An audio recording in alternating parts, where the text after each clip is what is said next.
Hi, Tina Peters here.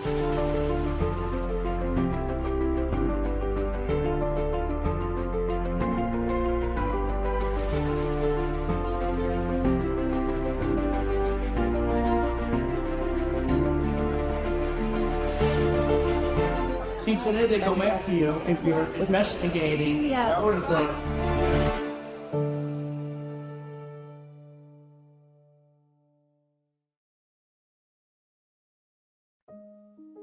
The electoral systems of the United States can be manipulated by foreign agents or third parties.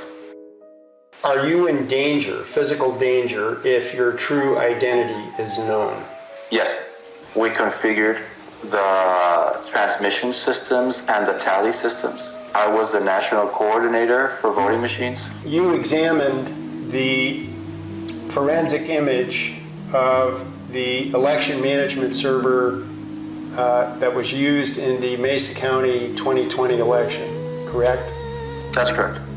They can use a virtual machine that is put in the middle. In the case of Mesa, Colorado, all evidence, all log, all of that was deleted. We saw both images, the old one and the new one. And the structure changed. The structure of the program changed as compared to the version 5.5. Whoever gave the authorization for the system to be updated would be the person responsible for all the files that were deleted. And is the same true for Dominion software? It's easy to rig an election with it, and it's hard to audit.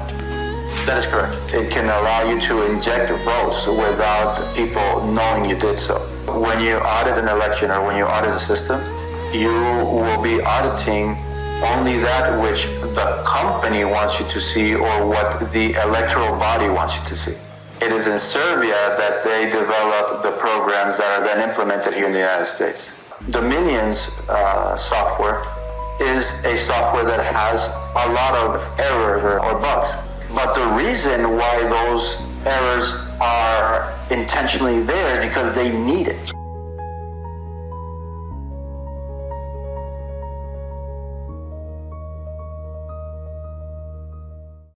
I'm Apollo, and we're here for Tina Peters. I'm sitting here with the wonderful John Case. So, John, it's a pleasure to sit with you here today. But we have, of course, this transcript and a video that the audience is going to watch after we finish speaking here now. And this is some pretty interesting information that came from this witness who you sat down with for several hours.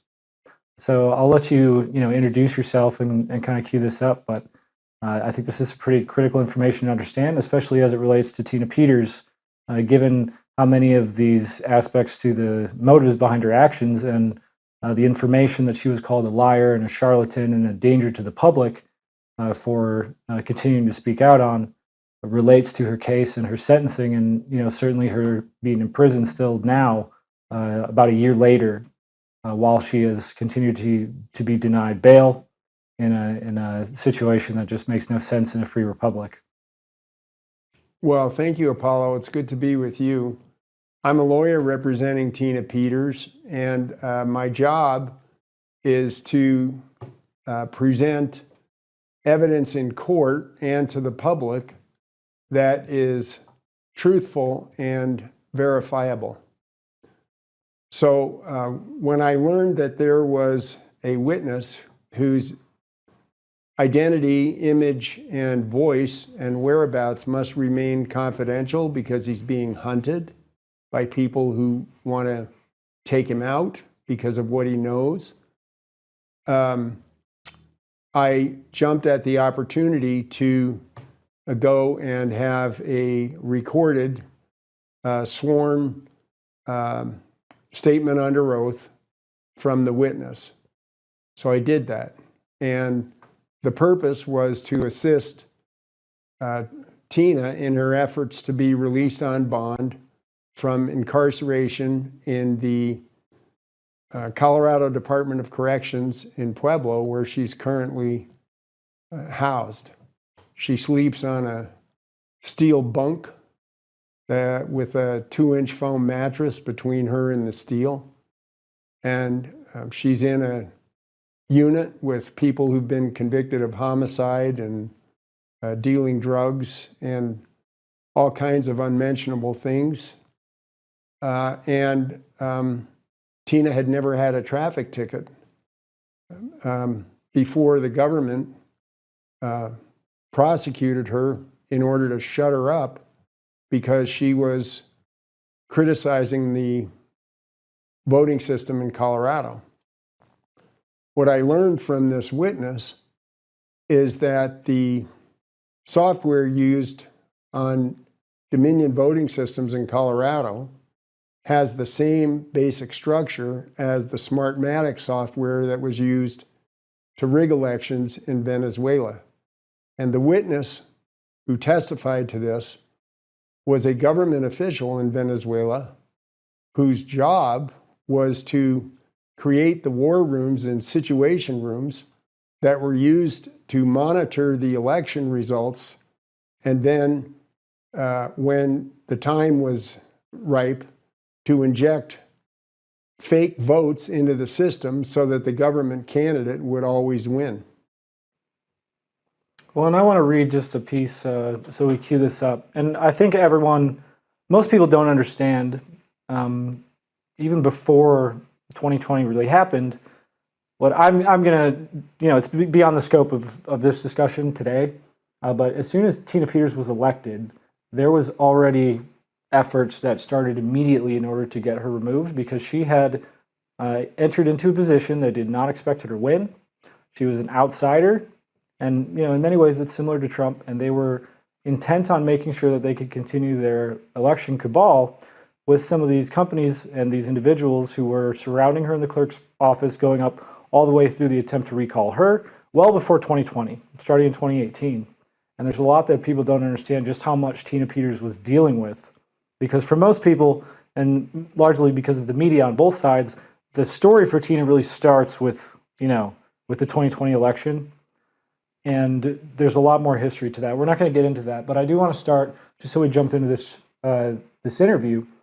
You asked, do you have personal knowledge whether the election system in the U.S., the voting systems can be manipulated by foreign agents? He answered, yes, they can be manipulated by foreign agents or third parties. He was the national coordinator for the data situation rooms or war rooms for the Venezuelan government. And then he, of course, mentioned some of the capabilities of this software.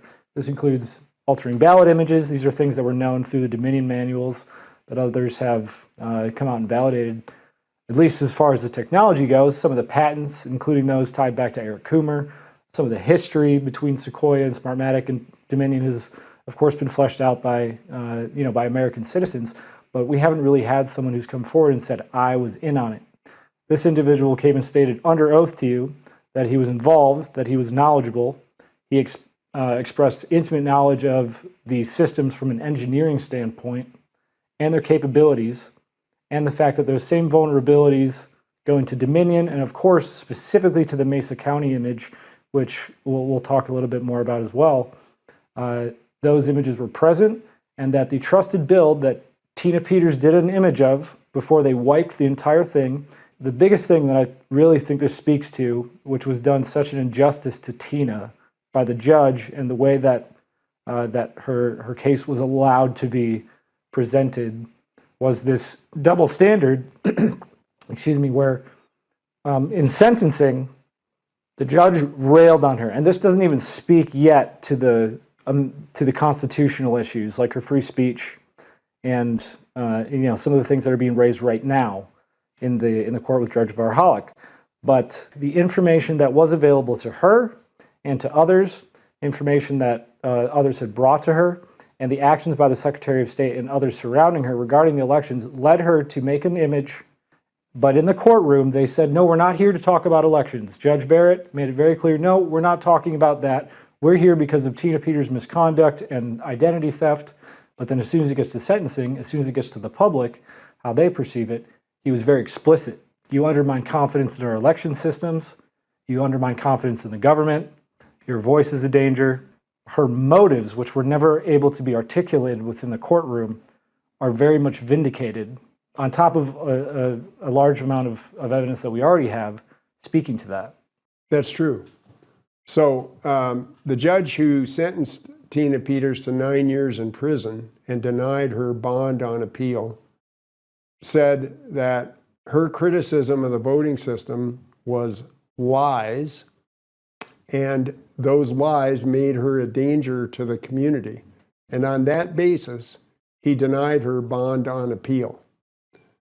What this interview with this witness shows is that Tina's criticism of the voting system was the truth. It wasn't lies, it was true. And therefore, she should be released immediately from custody. This is on page 24, but it's all in the video that everyone's going to watch. Did you review the forensic image of the Mesa County election management server from the November 2020 election? Yes. What did you find? And essentially, he says that the systems have vulnerabilities. They can be used to attack the system. Source code is not 100% obfuscated or hidden. You asked him, can any election be run securely using Dominion software? Dominion is full of bugs. They've had many years to correct them. They haven't done so. This, of course, even goes back to the lack of certification of the machines going back to 2017, I believe it was. And, you know, that's a point that was always glossed over. There's also source code requirements for that to be turned over to states, in many states in the country. That was never done. And they've run this idea that we have proprietary source code. But this individual, having an engineering background with these, said the reason those errors are intentionally there is because they need it. They need them. Is it possible to have a secure election? Yes, but the current voting software Dominion uses does not provide this, cannot ensure an election cannot be manipulated, because not knowing how their system works, that means either an engineer or a technician working for Dominion that has even better knowledge than we have can use his or her system to manipulate the votes. This can be done remotely, and it can be done from, like for instance, this Serbian office of Dominion, where they have a team of engineers, according to one of the previous interviews we had with Gary Bernstein. Yes, that's a very good point. One of the things that I learned from this witness, which I had not known before, is this man in the middle. It's like an app.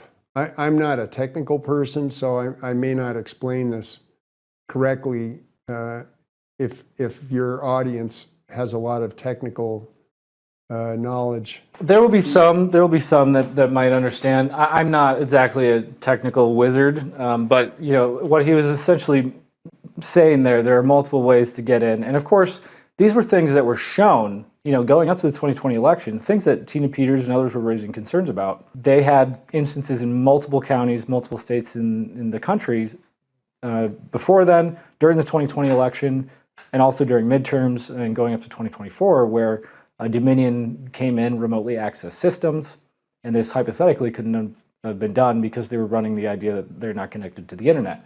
When he was talking about man in the middle, he was essentially, it is one method talking about setting up a VPN. And he mentioned this with other systems, not just the ones that we were talking about in the United States. You can get into the voting system undetected and change the outcome of an election undetected. The system is susceptible to that. So the statements that Tina was making about the susceptibility of the system were true. Well, and I believe there was actually record of the Secretary of State. Specifically, there had been a breach of passwords. And this witness actually describes that this is a bug in the system that allows, you know, the passwords basically to remain on there unencrypted, which allows somebody to come in and essentially get the passwords to get into the machines remotely. It makes it easier for them. I believe there was actually communication showing that they were aware that in the Mesa County Clerk's office, there was someone communicating. They were aware of an issue regarding the passwords being breached, and I believe they stated they were affected, but they did not alert the counties. Now, how you can have this double standard where Tina Peters gets prosecuted for making an image that contains evidence of fraud, and the fact that they illegally altered the voting machines and the management server, altered settings, changed structure, and then of course erased log files. These are crimes regarding to information that is required to be preserved. And yet we're still told that we have the safest, most secure elections. The point that's often overlooked, which we were not allowed to present to the jury at trial, is that Tina Peters had a duty under 52 U.S. Code 20701 to preserve the election records of Mesa County, including the digital records that were contained on the hard drives of the voting system computers in Mesa County. It was her duty to preserve that data for 22 months. She learned that the so-called trusted build, which should be renamed the wipe,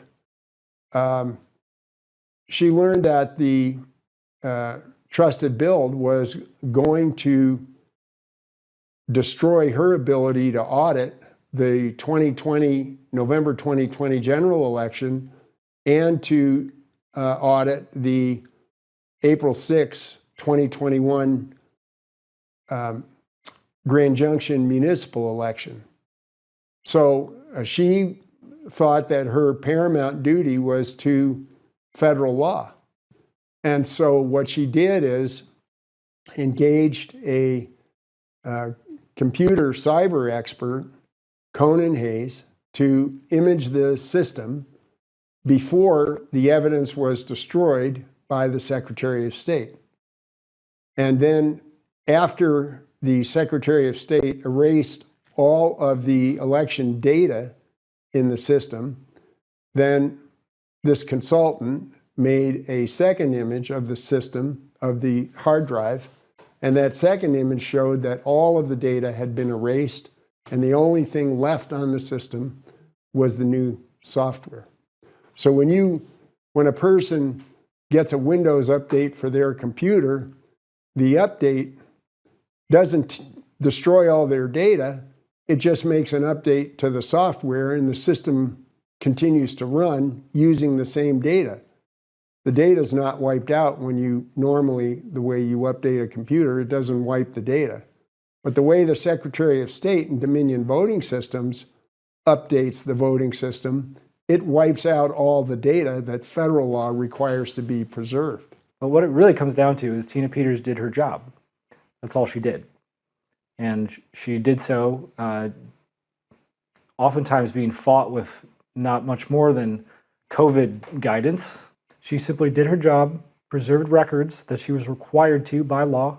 Tina Peters made Mesa County the only one that was, I suppose technically in accordance with the law after the 2020 election, after the Secretary of State's actions. And because of that, she's been turned into a monster. You have an innocent woman who is sitting in prison. She's been in there for a year now.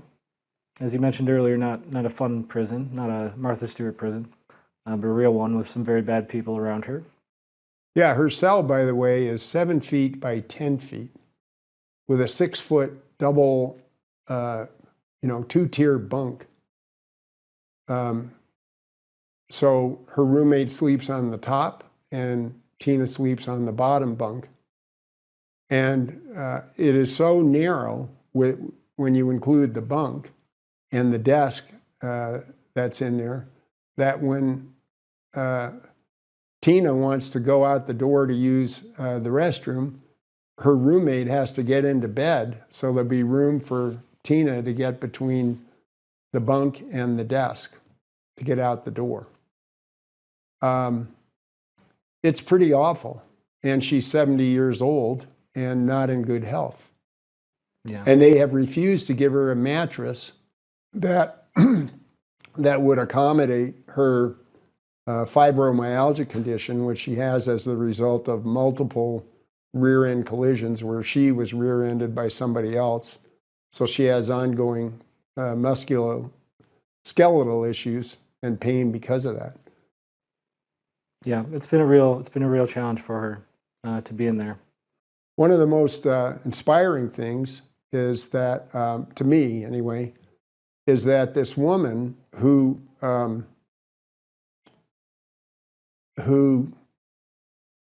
should be portraying herself as a victim is inspiring. I mean, I went down there the next to last time that I visited her in Pueblo. And Tina asked me, do you have any good news for me? And I said, I wish I did, but I don't. All I can tell you is that generally, I think things are going well, but we don't have any news from the court, and we don't have any news regarding any other way to get you released. And Tina could see how badly I felt, because really I was quite discouraged at that point.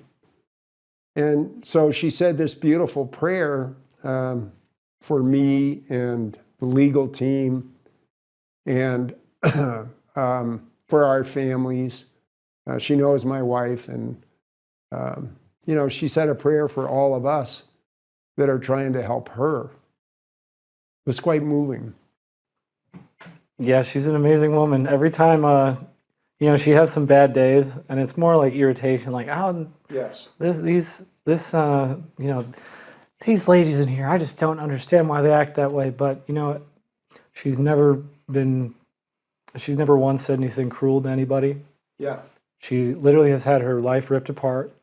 She's been separated and isolated from her family. She's had her name dragged through the mud. She's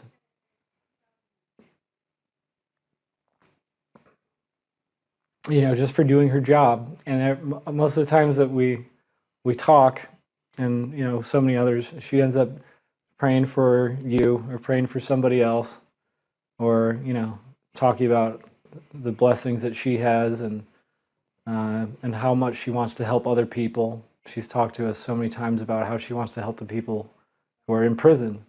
Well, that's true. She prays for the inmates that Yeah. she lives with. She's Tina Peters is the last person on Tina Peters' mind, even sitting in prison now for a year.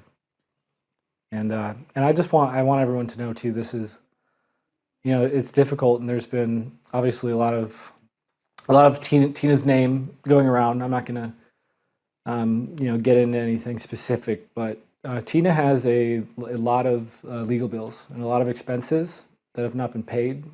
John, I know you're one who I believe went without getting paid for about a year, and but I mean, there's several $100,000 that Tina Peters still owes before even Peter Tickton came on and joined the legal team. So I want to interject right now. If you guys can support her, Tina Peters does need your help.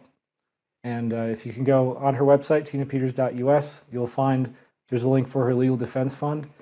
I know it hurts because a lot of us have had very tough times the last few years, and there's been a lot of people that we've been giving to, but Tina Peters is someone who really has given everything for the American people and for all of us, and just for truth. I mean, even the name of her show, The Truth Matters. You know, she never asked for any of this. She got elected and she simply did her job, and she's paid an enormous price. So if any of you can help her, but we have some really amazing attorneys and people on this team, and a lot of amazing people, and you know, they still need to be able to feed their families too. And Tina doesn't have anything left. There's a few people who are supporting her, and we're blessed by God that we have such amazing attorneys working to fight for her right now, and so many of you who can help spread the word. But please, if you can't support her, or if all you can do is share, I just ask you to do that, because Tina deserves it. And you know, it's not right what they've done to her. And if they can do this to Tina, they can do it to any of us. There was, of course, some other individuals regarding their involvement with these Venezuelan, I'll just call it cartels. That's what these are. These are transnational cartels who have made a business out of stealing elections and using American tax dollars, you know, I might add, because we love to pay for our own destruction, apparently. But you have some of these names who I believe are still involved. 3 I know in specific, Robert Moreno, Robert Morales, and then Hyder Garcia, who still is active in the United States and in Texas. This witness mentioned them specifically, their involvement in some of these systems and some of these organizations. Yes, the witness testified that all of these people were involved in the 3 names that you mentioned, Mr. Moreno, Mr. Morales, and Mr. Garcia, when they were in Venezuela, they were involved in rigging elections there. Mr. Morales and Mr. Moreno, according to the witness's testimony, were software engineers who designed the system so that false votes could be injected into it due to the susceptibilities in the system. The tool that was used in Venezuela is he described as a data utility tool. And the way it worked is it was set up on a separate computer that wasn't part of the voting system, but this separate computer had a program using the data utility tool that had all of the passwords and all of the certifications necessary to enter the voting system. And it could pretend to be, it mimicked a computer or set of computers, multiple computers in the voting system. And then that tool could actually penetrate the voting system, inject false votes, and leave undetected. Nobody would know that the system had ever been penetrated by this data utility tool or that false votes had been injected. And he described it as, the witness described it as having a key to a house. You have a key to someone else's house, you use the key to open the door, you enter the house, you do what it is that you came to do, and then you leave, and there's no evidence that you were there. And these three people, Mr. Moreno, Mr. Morales, and Mr. Garcia, all ended up working not for Smartmatic anymore in Venezuela, but working for Dominion Voting Systems in the United States. I'll summarize, what you just said on top of everything that we've discussed. I mean, we have again, I'll describe it as a transnational cartel that has developed, and I would say relatively perfected, a technology to steal elections, marketed that technology with US tax dollars, imported it into the United States, and then not only that, essentially brought in their agents to be involved in, and promote and manage and run some of these systems. How much of this would we have had evidence of if it were not for what Tina Peters did, and for the image that she made of Mesa County? And there are so many people who are involved with this on record in multiple states in elected positions who have 100% committed federal crimes, state crimes. None of them are in prison. But Tina Peters is denied bail now for a year. Well, you made a great point, and that is the witness testified that he had examined the image that Tina Peters preserved, or both images that she preserved, the before and after, and that in the before image, he could see that the software used by Dominion in Mesa County had many of the same susceptibilities and vulnerabilities as the Smartmatic software that he was familiar with in Venezuela. In regards to your question that you asked him about examining the election management server that was taken after the trusted build. And he said, no, we saw both images, the old one and the new one. And the structure had changed. The structure of the program changed as compared to version 5.5, whereas they upgraded to this 5.11. And then he also stated that, yes, whoever gave the authorization for the system to be updated would be the person responsible for all the files being deleted. If this person with the green light was the Secretary of State, it would be the Secretary of State who was responsible for ordering election files and records that were required to be preserved by law to be deleted. This was proven. Well, we know from the evidence at trial that was presented by the government that it was an employee of the Secretary of State who actually wiped the hard drive of the Mesa County voting system. That was an employee of the Colorado Secretary of State. There were admissions in there that essentially, during her trial, that Tina Peters acted in good faith in accordance with what I'll just call regulation. and her requests for IT help, for instance, were not honored. They were not responded to, and the individuals who should have had who should have done that, who should have assisted her, they denied her request, and they in fact violated law. Well, you brought up a great point, and this was in the evidence that was presented at trial. And that is, before the Secretary of State came out to wipe the hard drives of the county voting system and install new software, Tina Peters acknowledged to the IT department, I can't remember the person's title who testified at trial, but Tina Peters asked that IT director if IT would provide a computer expert to observe the process that the Secretary of State was going to perform on the Mesa County computers. She asked the IT department to provide an expert. Actually, she asked for 2 IT experts, one Republican, one Democrat.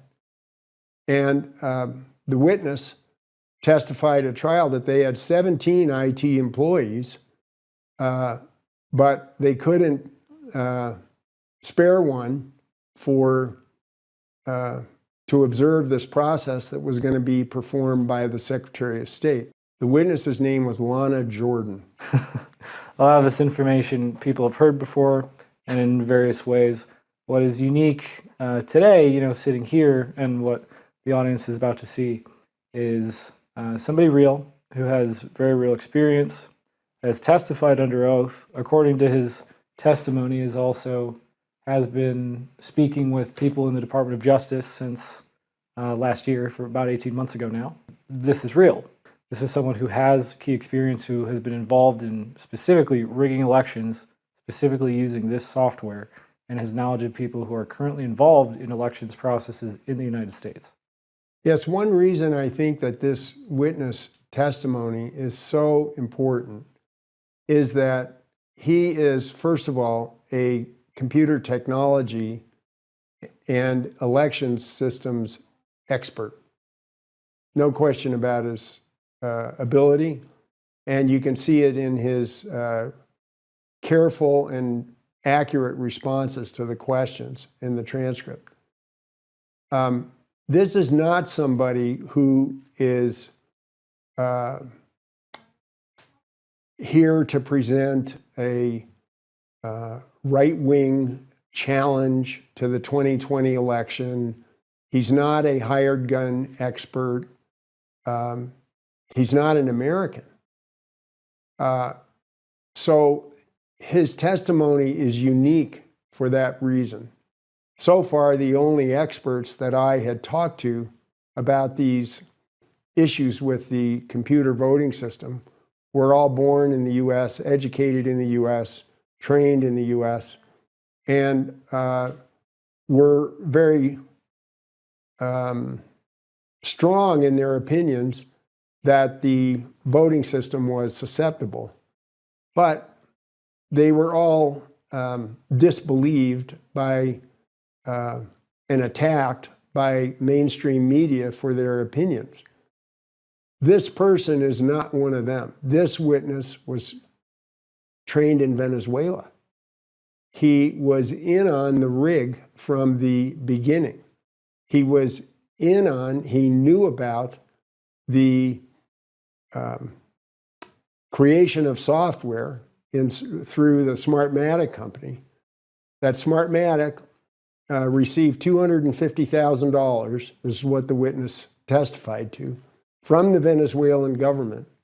In exchange for that loan, the Venezuelan government received 28% ownership of one of the corporations. There were 2 corporations, Bizda and Smartmatic, according to the witness. And they were really one and the same company with just 2 different branches. And the Venezuelan government received a 28% ownership interest in Bizda. The Venezuelan government is the owner of the source code for the Smartmatic software. That's what the witness testified to, which is stored in a bank vault in Caracas. So I think that's why this witness is so important and different from other experts that we have heard from. He was in on the ground floor of the elections rigging in Venezuela. He knew the people in the government. He knew the people in Smartmatic. He arranged the war rooms and situation rooms. He was in charge of the equipment that was used. He knew the system from front to back, and he knew how the elections were rigged. And we haven't heard from that kind of expert before. The one piece of this that Dominion and the states and a lot of these supposed public servants have danced around is this private source code. We've never been able to see the source code. They keep saying, no, it's private, it's proprietary, you can't look at it, and then pretend that their audits mean anything. The source code has always been an issue. Machines from foreign nations that are not necessarily friendly. We have software from foreign nations that are certainly not friendly and not good, owned by these foreign nations. All of these vulnerabilities, and we've never seen the source code. And this witness dealt explicitly with it, helped develop it, understands it, and can point us in the right direction. So I hope that this will be fruitful and that whatever investigations are going on with this particular witness and whoever else he's working with, that the American people can get some truth, and most importantly for today's purpose, that Tina Peters could at least have the vindication that her motives were genuine and authentic. And my last question is, obviously we have this apart from all this. We could set that aside. I'll use Peters. We could put that over here. Then we have the constitutional aspect of this, which is being argued right now in her habeas, which is, she was thrown in prison, denied bail, as a punishment in the judge's own words.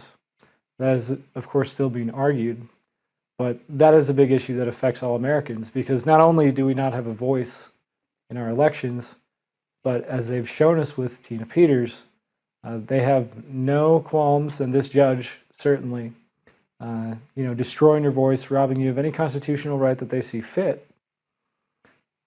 If you step on the toes of the wizard that you're not supposed to see. So I'll let you over to that, but I think that's the piece that isn't necessarily at the heart of this information, but it's crucial to all the things that Tina did and all the reasons that she was thrown in prison. Well, you brought up two very good points there, Apollo. The first one was that the Venezuelan government, former Venezuelan government official, testified that the Smartmatic computers, the components were manufactured in China, including the firmware, and assembled in Taiwan. So that a sworn enemy of the United States is manufacturing the firmware that went into the Smartmatic computers and that is now used in the Dominion computers. Their components are manufactured in China. The firmware comes from China and is assembled in Taiwan. The witness mentioned, it testified to those facts. So the hardware, the susceptibility of the hardware is the same in the Dominion systems that are used in the United States as it was in the Smartmatic systems that were used in Venezuela and the Philippines and other countries.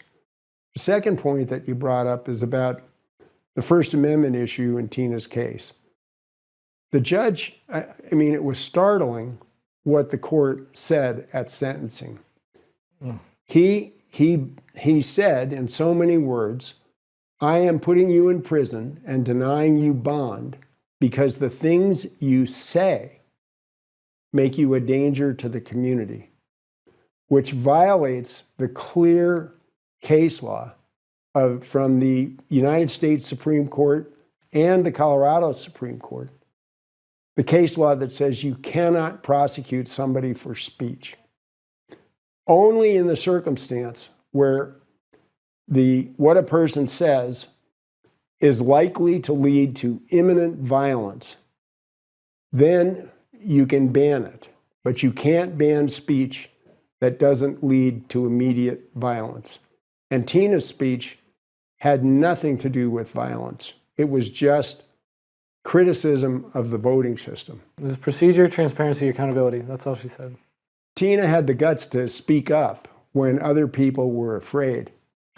And I thought one of the most telling comments at Charlie Kirk's memorial came from Vice President Vance, who said, there are worse things than dying.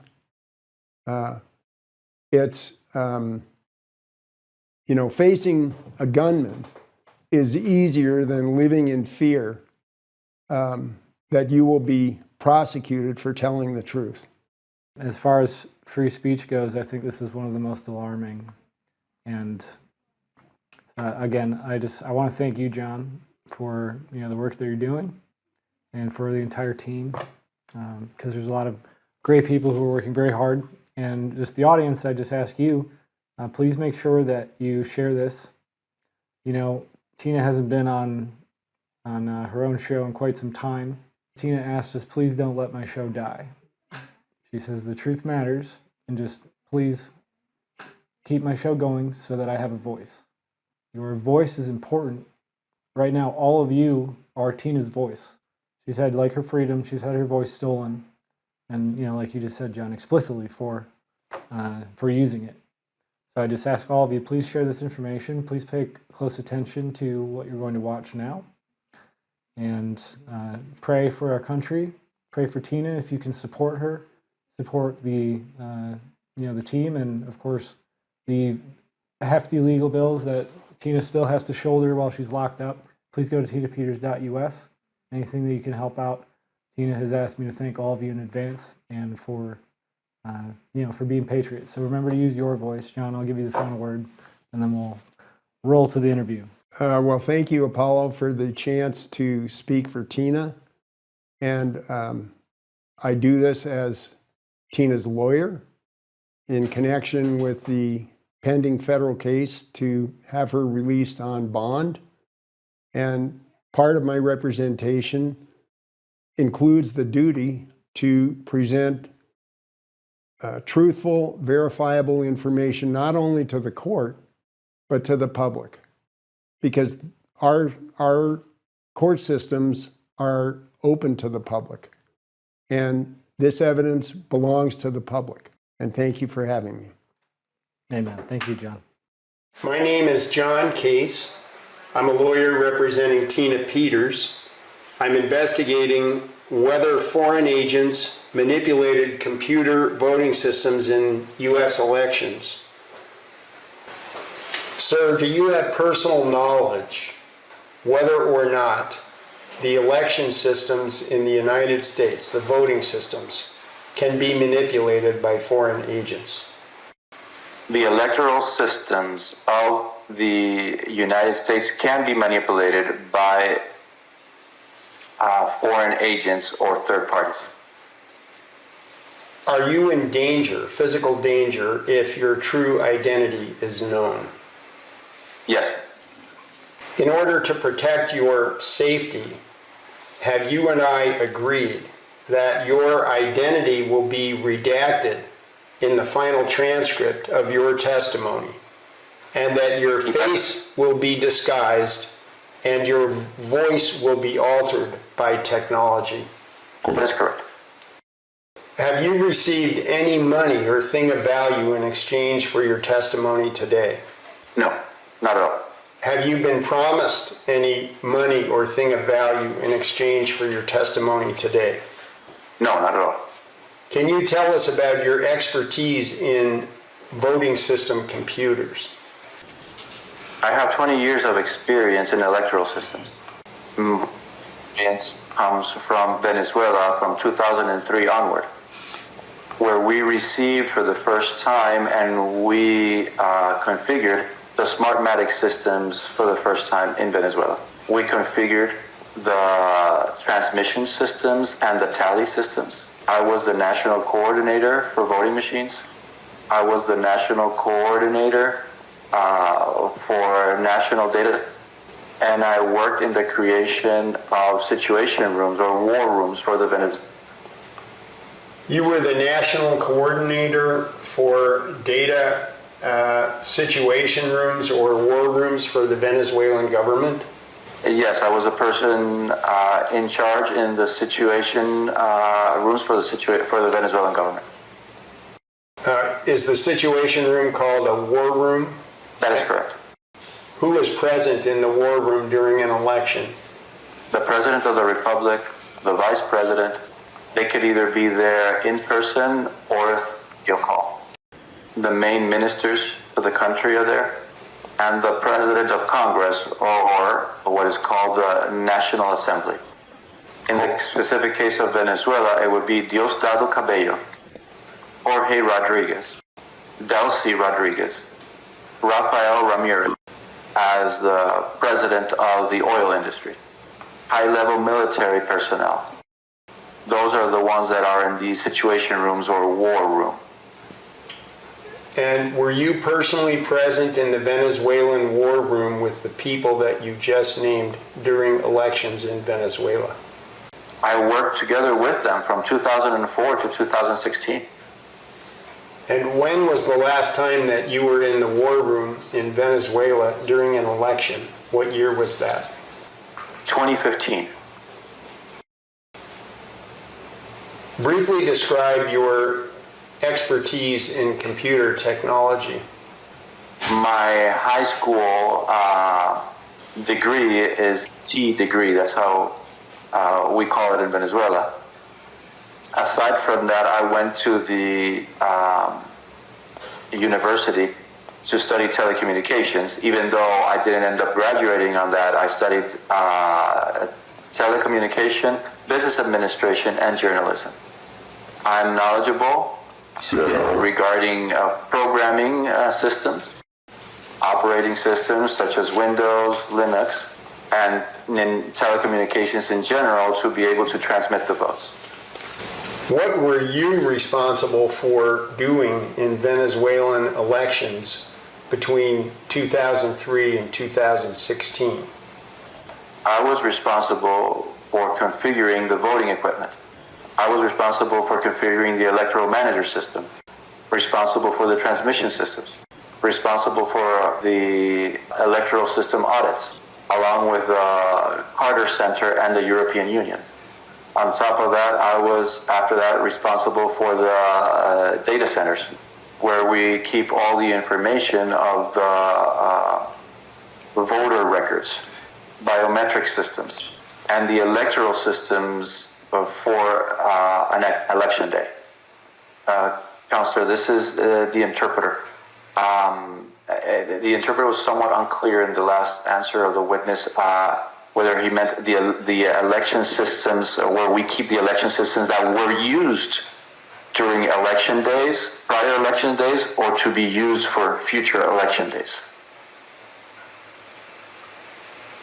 Can you ask him that, please?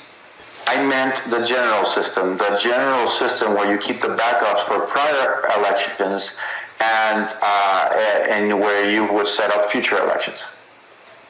So in the case of Venezuela, the system is centralized in one place.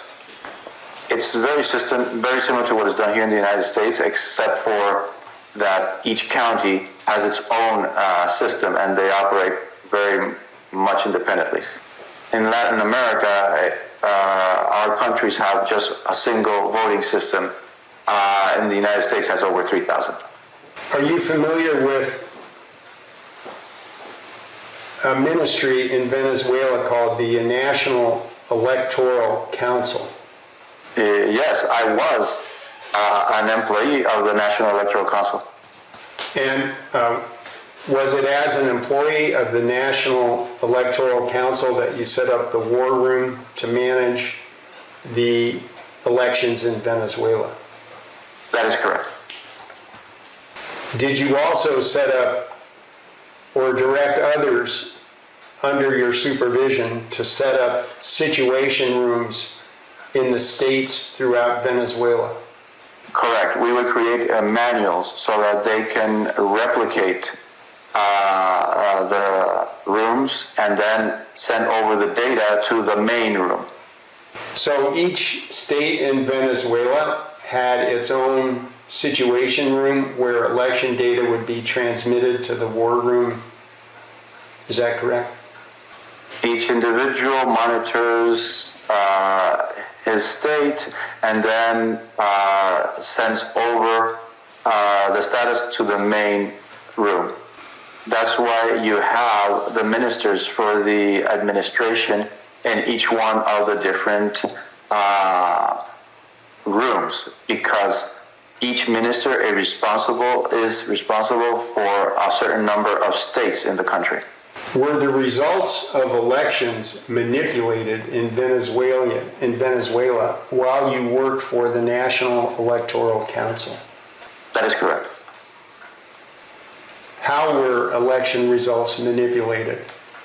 In the case of 2004, 1 million fake voters were inputted into the system, into the record of voters.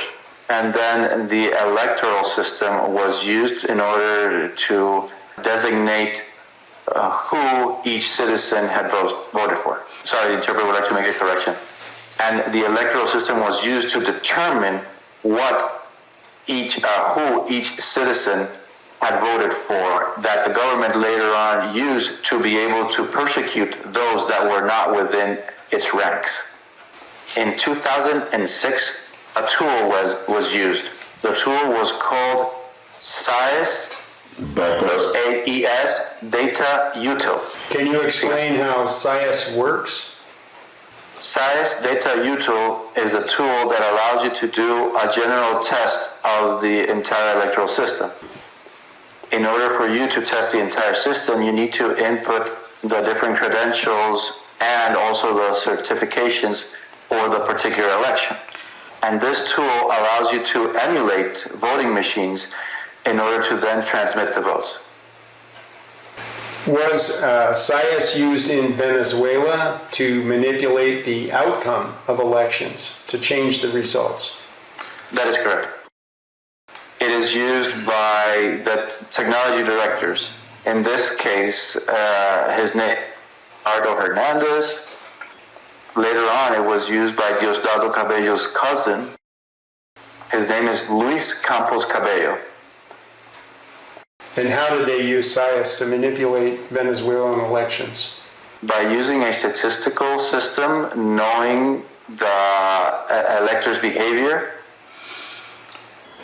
without exceeding a maximum of 2 or 3% of vote manipulation, while at the same time taking over a large number of voting machines that you need in order to change the total amount of votes that you need to modify. So specifically in the year 2008, the technology director for the National Electoral Council was in charge of transmitting the data from an entire state so that his relatives could win. And this can be corroborated because in the transmission system, the telephone companies have to show that all the voting machines issue the transmissions through the official channels. And a red flag came up that that particular state, that's the state of Merida, had not issued its transmission yet. So it issued a red flag in order for it to be determined whether there was a failure or an error. And so the National Center of Tallying, or the Adjudication Center, responded that the entire state's data had already been transmitted. Yet there was no traceability, no trace that showed that the state had transmitted the data through the regular transmission channels. So the solution was to have all the different pieces of equipment retransmit.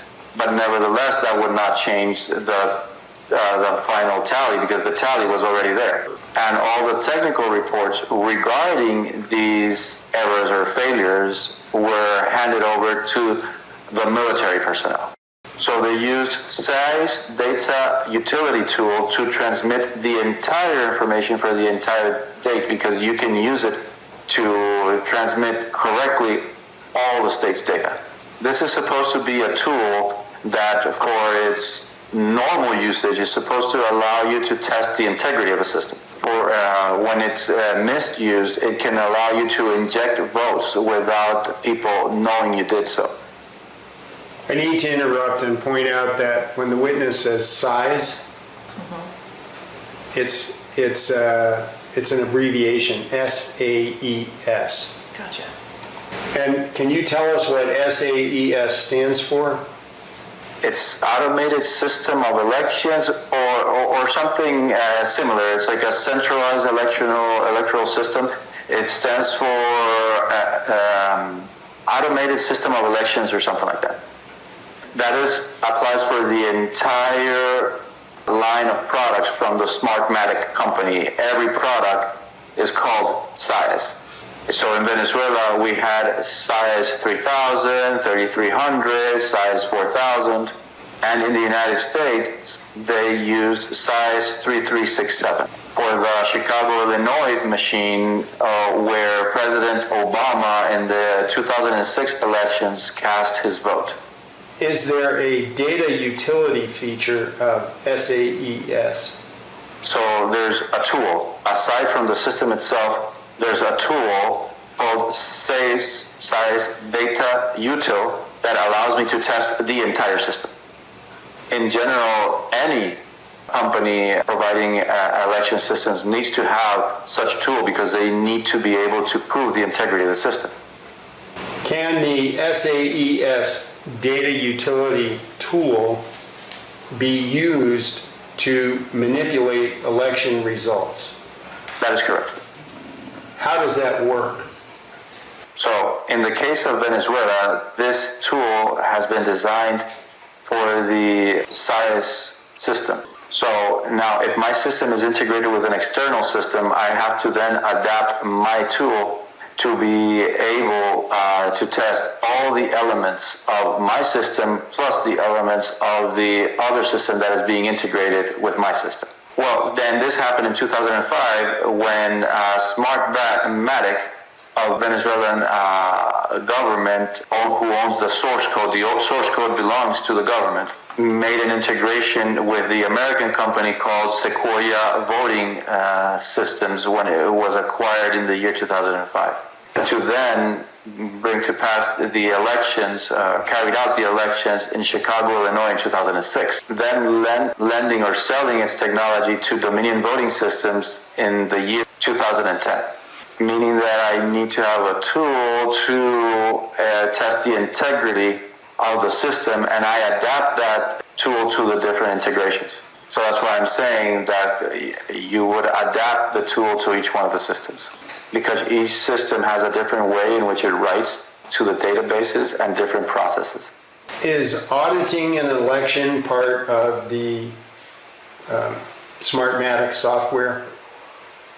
That is correct. And it varies by state and country. And also, when you audit an election or when you audit a system, you will be auditing only that which the company wants you to see or what the electoral body wants you to see. In other words, it's not like the audit is like an open audit. Only the modules and the functions that the public needs to know are audited.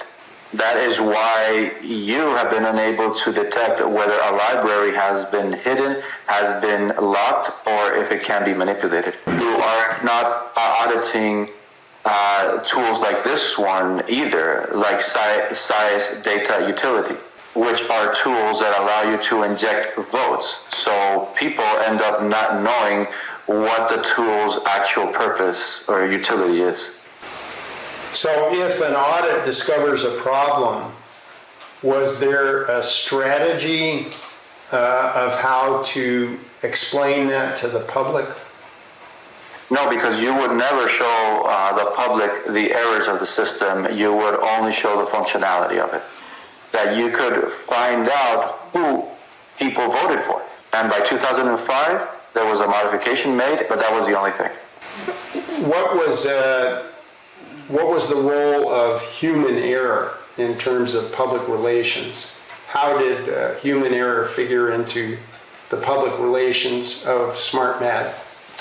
When any company, and this doesn't just apply to Smartmatic, and when any company mentions human error, what you're doing is you're putting the responsibility or the blame on a person and not on the system itself. It's easier for me to fire somebody from a company and then pay them their severance package as compared to me losing my entire business because my electoral system or the system that I am selling has errors.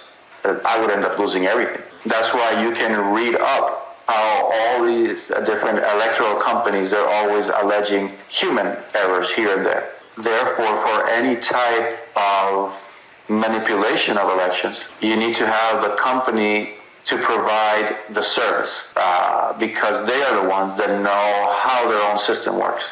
They know how to make an injection into the system in an undetectable manner so that when detailed audit of the election is performed, any sort of trace. Is this SAES data utility similar in its security to a key to a house? That is correct. This tool allows you to emulate a voting machine. It allows you to emulate multiple voting machines. The original machine is not transmitting, but I'm emulating this machine, and I'm transmitting whatever data I need to be transmitted. In the case of Venezuela, the machines that would be transmitted, or the data of the machines that would be transmitted, were the machines that were not going to be audited. So in the case of Venezuela, was the SAES data utility used to transmit fictitious votes? That is correct. That's the function for which the Venezuelan government would use that tool for. How was the Venezuelan government involved in developing the Smartmatic software that was used to run Venezuelan elections? Their involvement was 100%. The software was created by the Venezuelan government. Historically speaking, the government financed Smartmatic for it to create the software. This is obvious and public information based on the audits that the European Union did of the elections of 2004. And the president of Smartmatic, Antonio Mujica, he informed the European Union that the source code was property of the National Electoral Council. What is the connection between Dominion voting systems, Sequoia voting systems, and Smartmatic? How are those three entities related? So Smartmatic purchases Sequoia in 2005. So the SIZE software is implemented for the elements of Sequoia. From 2007 to 2013, Sequoia and Dominion worked for the elections in the Philippines. And that relationship allows Dominion to purchase Sequoia in 2010. Therefore, the SIZE election software from Smartmatic ended up being implemented in Sequoia and later on transferred to Dominion. And you have two engineers there. Their names are David Moreno and Ronald Morales, which were the ones that handled the integration of the software belonging to Smartmatic, called SIZE, and integrated it into Sequoia. And then these very same engineers did the integration from Sequoia to Dominion in the year 2010. Currently, these engineers still work for Dominion, and they are in charge of their software. Where is the worldwide global headquarters for Dominion Voting Systems, Inc.? They have three headquarters: the United States, Canada, and Belgrade, Serbia. It is in Serbia that they develop the program programs that are then implemented here in the United States. Ronald Morales is the person in charge of configuring the entire security network so that these 3 different headquarters can communicate between themselves. At that point in time, they used initially VPN networks. And during the days that the American elections were held, Serbia is the office that is responsible for resolving the errors that pop up in the systems. Is it possible for engineers in Serbia working for Dominion voting systems to inject votes into an election in the United States of America? Though I don't have evidence of that, it is possible. If I happen to have access, remote access to the system, I can make changes in the electoral systems. And would that be by using the SAES data utility tool? No. Then how would it be done? Well, we need to understand something. Let's not, end up marrying this tool name, but rather its functionality. So what this tool does, SAES data util, it uses the libraries for the electoral system that were first used in Venezuela, then transferred over to Sequoia, and then finally to Dominion. It uses system bugs or errors. Let's call it the libraries. Libraries for data transmission, data encryption libraries, the communication bridges between the databases. So what SAES data utility does is that it takes the credentials or passwords for an election so that the system can authorize it to connect itself. And then it can inject as many votes as it needs to. If the Dominion systems have bugs in their libraries, then in turn I can use those bugs while having the correct credentials or passwords and use the processes of the same system to then inject the votes that are needed. Whether it be images, data, or votes, whatever the system allows me to do, I will be able to do it while using those libraries.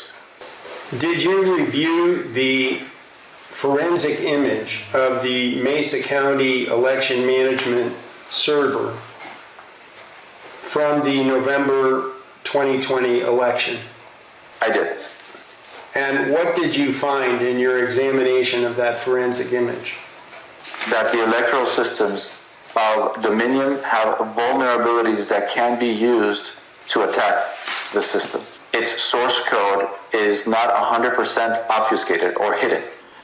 The use and handling of passwords, they're all stored in plain text, which allows you to get that data from the database. You can get it from the backups of the different elections, from the settings files of an election, and from the button device that allows you to have access to the equipment because the credentials are also stored in the button itself. So once you have that information, and if you know how the system operates, then you can attack the encryption libraries, which then literally allows you to manipulate the system and change votes at will. Additionally, or on top of that, the Windows operating system has in turn vulnerabilities and can also be attacked. Using an error code, it's called the Eternal Blue. It's an attack system that even the entity, the NSA, uses here in the United States. Now, after the 2020 election, we were told by the Attorney General of the United States that the 2020 election was the most secure in history. We were also told by the Colorado Secretary of State that the Colorado computer voting system is the gold standard for running elections. Can you tell us if that is true? Are our elections in the United States and in Colorado really secure? No, they are not secure. Can any election be run fairly and securely using Dominion software, which is so susceptible to manipulation? Well, we have to keep something in mind or understand something clearly. No system is infallible. Dominion's software is a software that has a lot of errors or bugs, and they've had many years to correct them, and they haven't done so. From an IT standpoint, you could even say that the types of errors that they have made are very basic. But the reason why those errors are intentionally there is because they need it. Now, can they be cured in the future? Of course they can. Is it possible that you can have a secure election using electronic voting systems in the future in the United States? Of course. But the current software that Dominion Voting Systems is using right now does not provide, they cannot ensure that an election cannot be manipulated. Because if we, not knowing how their system worked, were able to detect the bugs, that means that either an engineer or a technician working for Dominion that have even better knowledge than that we have can use his or her system to manipulate the votes as needed. And it can be done without being detected. Have you understood all of my questions as translated by the interpreter? That is correct. Did you answer all questions truthfully? Totally truthfully. I'm here because my client Tina Peters was prosecuted by the state of Colorado for criticizing the voting system. There is evidence that Dominion Voting Systems demanded that Tina Peters be prosecuted because she criticized the voting system and made a forensic image of the election management server. In your experience as part of the Venezuelan government, were you aware of the Venezuelan government prosecuting people who criticized the Smartmatic computer voting system? Yes, they have been prosecuted. People have been prosecuted for criticizing the voting system. Did Smartmatic participate in helping the government prosecute those people who criticized the Smartmatic voting system? Yes, the electoral technology companies have to turn over evidence as requested by the government. And in your experience, were the judges who oversaw those prosecutions able to know if the evidence provided by Smartmatic was true or false? No, they do not have that capacity. They would have to be specialists in technology to know stuff. So the judges in Venezuela had to rely on the witnesses provided by Smartmatic in the prosecution of people who criticize the voting system? Them or the government, correct.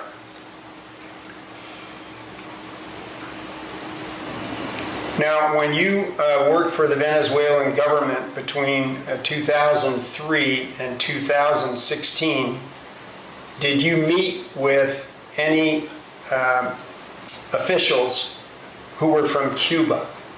On many occasions.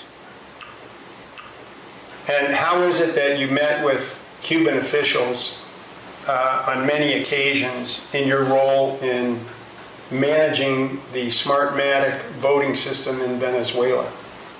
Well, this is because the Cuban officials or Cuban authorities are part of the Venezuelan government. They have full oversight of the activities carried out by the Venezuelan government and provide advice or consulting to them. Do you know if Cuba has a communist government? Yes, it does. So are you saying that the Venezuelan government is managed by representatives of the Cuban communist government? That is correct. And do you know if the engineers for Smartmatic, who later became employees of Dominion, were trained in Cuba to write election software for Smartmatic? No, I'm not aware of that. What I am aware of is that Cuban engineers traveled over to Venezuela to obtain training as far as technology was concerned, not only electoral technology, but also for public records such as birth certificates, but to receive training in biometric technology, passports, and to implement Cuban systems within the government. When I refer to Cuban systems, I'm referring to telecommunications and intelligence systems. And what they would explain to us was that given the blockade or embargo that they are going through, they don't have access to those tools that Venezuela ended up giving them. But as far as elections are concerned, or electorally speaking, all the technicians or engineers that created the elections system have all graduated from a Venezuelan university called Simon Bolivar University. Now, when you were working for the Venezuelan government between 2003 and 2016, was part of your responsibility to manage the manufacturing of the voting equipment? Well, the manufacturing of the voting equipment, these were manufactured in Taiwan and China. My responsibility was to receive those components or those pieces of equipment, configure them, and send them out to production for to be used during the elections. Meaning that any part or piece that was given to me was exported from either China or Taiwan. Did that include firmware in the computers? They would already come pre-configured from Taiwan or China, because it has already been established based on the part that you're acquiring. Okay. And if there's any modification made to them, then the engineers of Smartmatic would be the ones to do so, or if it would be the case, another company, like in the case of Dominion. But based on my experience, the components are first tested in the warehouse where they have been manufactured, which means either in China or Taiwan. What is firmware? The firmware is a program that is included inside a chip or a particular device for the correct functioning of an entire device. It's the first electrical impulse that computer received, so that then after that it can, only after that it can start receiving the instructions from the operating system. So firmware is a set of commands embedded in the hardware, and those That's commands correct. And those commands that were used in Smartmatic computers were installed in either China or Taiwan? That is correct. But you don't want to be mixed up, though, and mix this up with the electoral system. The electoral system later on needs to be set up on this equipment. So the electronic devices have some certain command sequences, and that is what we're calling firmware. Part of that are memory sequences that allow you to receive video or print, and that later on allows you to receive other information. It is later, after this, that you install the electoral management system, the electoral system. That has a command sequence where you can utilize a program or a piece of software. Do the computers made in China and Taiwan include circuits that can communicate with the internet? They have internal modems that allow for external communications. And it is then the responsibility of each one of the different corporations to disable those components or to leave them enabled for the elections. Now, can the firmware keep those modems enabled even if the software commands the system to disable the modem? In other words, can you have firmware that allows the modem to remain on even when the software thinks that it's off? Yes. Well, for that, you would need an engineer that understands the Windows pipeline system, which will allow you to block certain parameters within the system. But through the operating system, I can then enable that component. In other words, yes, the answer to your question is yes. When did Smartmatic acquire Sequoia? 2005. Smartmatic did so during its first year of corporate existence. And were you involved as an official of the Venezuelan government? Were you involved in Smartmatic's acquisition of Sequoia? No. What year did Dominion Voting Systems acquire Sequoia from Smartmatic? 2010. Are you aware of a Smartmatic official bribing a government representative in the Philippines during an election? Well, there is an open case. It's pending against Roger Pinate for bribery during the 2016 elections in the Philippines.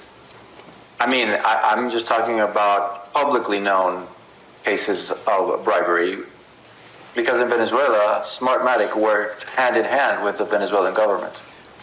And Jorge Rodriguez would collect bribes from Smartmatic. And Jorge Rodriguez was part of the Venezuelan government? He's the current president of Congress in Venezuela. We call it the National Assembly. And his sister is the vice president for the country. And it is Jorge Rodriguez who hired Smartmatic or awarded the contract to Smartmatic in 2003 in order for them to develop the electoral system for Venezuela. And how much money did Smartmatic receive from the Venezuelan government in 2003 to develop the software to rig elections in Venezuela? 250,000 American dollars. And they held 28% interest in the company. So the Venezuelan government owns 28% of Smartmatic? As far as publicly available information, yes, and during 2003 and 2004. Smartmatic had a sister company. It was called Vista. So Vista created the system, and Smartmatic was running the elections. And the business partners for each one of those companies are correspondingly the same person. And both of those companies were recorded or incorporated here in the state of Delaware. Who owned the source code used in Smartmatic software? The Venezuelan government. And where is the source code kept? In Venezuela, in the central bank. That's where they would keep the backups for the source code, in Caracas. How much money per year did the Venezuelan government pay to Smartmatic after Smartmatic developed the software to rig Venezuelan elections? Well, it varied by year. During the first year, Smartmatic received $140 million. That was in 2004. In US dollars? Everything is dollars. I'm only talking dollars. In 2005, Smartmatic purchased Sequoia for $17 million. So it was basically a pittance. And it was very strange because Sequoia Voting Systems was a company that had 20% of the market share of the United States market. And so from the $140 million that Smartmatic received from the Venezuelan government, then did Smartmatic pay bribes out of that money to officials in the Venezuelan government? That's correct. And how do you know this? In 2004 was when the first elections machines were purchased in Venezuela. The contract for the first batch of machines, contract for $40 million, authorized by Jorge Rodriguez. And then Olivetti, after a scandal became public, goes ahead and publishes the real cost of those machines in Italy, which was $21 million. Okay.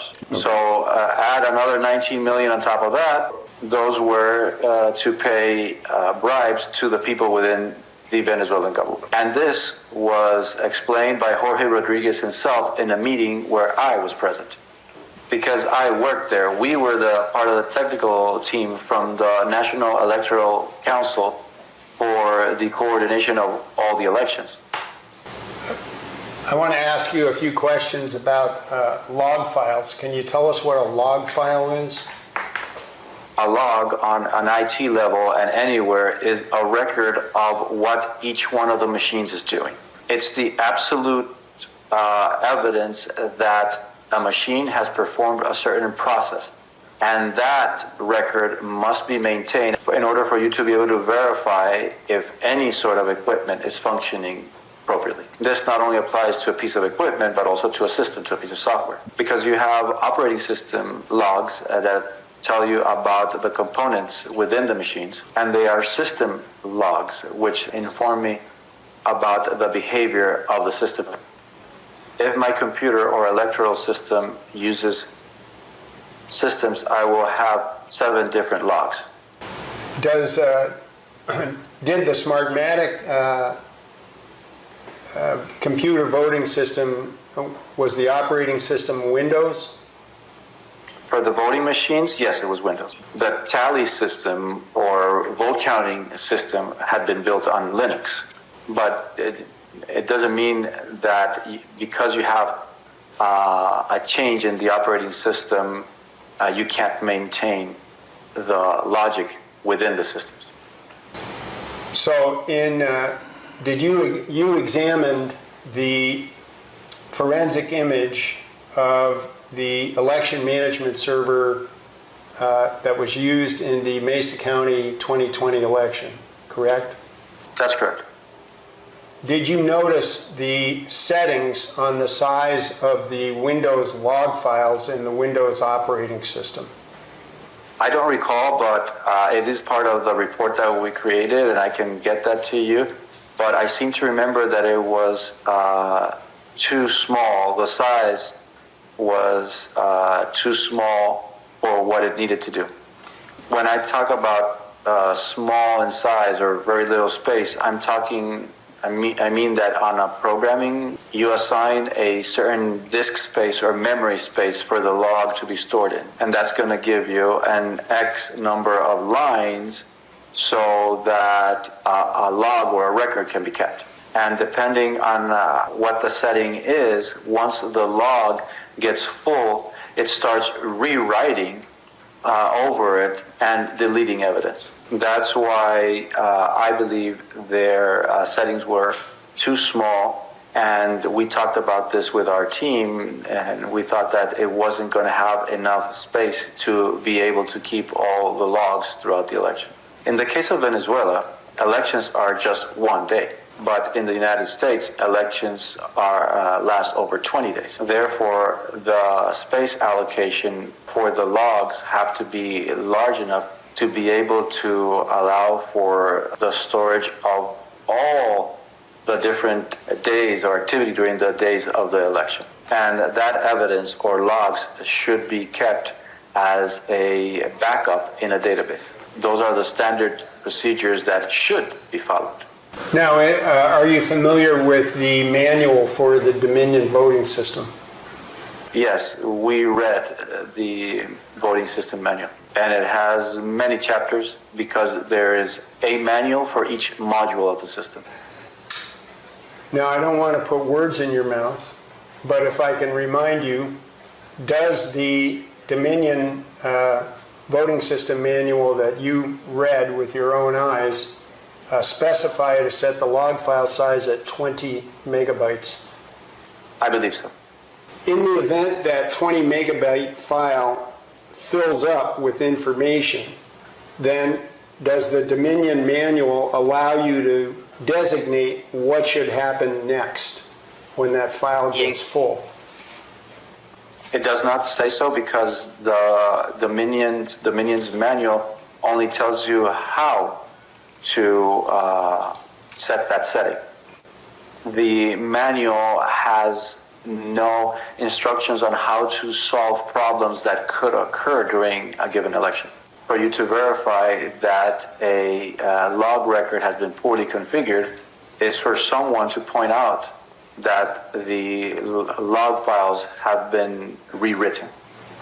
But I believe that in the United States, and I have read a whole deal regarding this, there is no manual for the monitoring of the electoral systems, nor does the Dominion system issue any sort of alert or notification if the system is full. If there is any error, they would have to create a support ticket and call support, and then these people would then come by either sending a technician on site or by remote support. Now, if the voting system isn't connected to the internet, how could a Dominion technician possibly communicate and get into the system other than through the internet? Well, then the representatives for each county have to create a VPN connection so that the representatives can then be connected to the electoral systems. As I have read in certain reports, this has happened in Chicago, Illinois, and Georgia. In the case of Georgia as well, they have set up VPN connections in order to resolve issues as far as settings were concerned or to resolve system problems. They can use a virtual machine that is put in the middle. When I say that it's in the middle, it means that over here on one hand you have the county's electoral system, then you configure a virtual machine in the county that will allow for the connections to be made, and you provide it with the necessary credentials or authorizations so that the electoral system can then communicate with this virtual machine. And then the company in turn connects to the virtual machine. So legally speaking, they're not connected directly to the electoral system, but nevertheless from this other system, I can effect changes in the system to update it. Either that, or I can just do a direct connection through a VPN and do all the changes that I need. You need to have one person in that county to have the authorization of the Secretary of State. That's what I think is the case based on what I have read about this, but I don't really know whether a Secretary of State is the maximum authority or not during an ongoing election. Now, is what you just described called the man-in-the-middle program? That is correct. And is the man-in-the-middle system used in Venezuela? It was not used in Venezuela because Smartmatic had full control of the election system. It was not necessary. The government was not going to sue Smartmatic since they were working for them. And just on a side note, an anecdote, the elections, the 2006 elections in the United States, in Chicago, Illinois, the proof of concept for that election was created in Venezuela in 2005. That is why a very similar piece of equipment was used. It was the size 3300. It's an identical machine. Size 3377 that were used for the elections here in the United States. So at all times was when Venezuela used as a proof of concept for the different elections that Smartmatic carried out throughout the entire world. So are you saying that the man-in-the-middle system was used in Chicago in the 2006 election? No, it is used currently in these last elections that you held here. Dominion has an engineer whose name is Ronald Morales. And Ronald Morales is the person that does maintenance on the electoral system. Ronald Morales is the person that puts that man in the middle in place to be able to set up the communication from the new Dominion system, between the new Dominion system and the old Smartmatic system. But that same behavior exists elsewhere as well.